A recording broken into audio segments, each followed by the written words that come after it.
Enjato tapitrisa ariary no teti-bola hoentiny FDA na ny famatsiam-bola ho an'ny fampandrosoana ny tontolo fambolena. Faritra 40 eto Madagasikara no isitraka izany. Eo amin'ny sehatry ny fambolena vary sy voanjo, fiompiana osiondry ary ny jono no tena ifantohan'ny famatsiam-bola. Ankoatry ny fanorenana foto-drafitrasa ho fanodinana ireo vokatra ireo.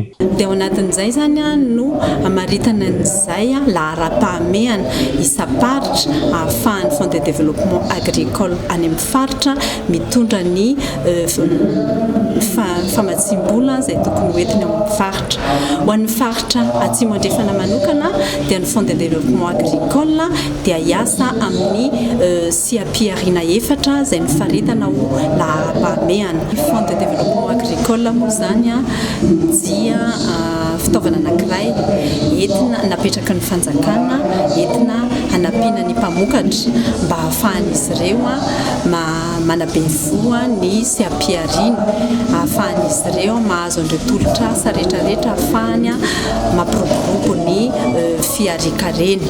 Ny fahavitantena ara-tsakafo sy ny ara-toe-karena ny tantsaha moa no tena tanjona amin'izao hetsika izao.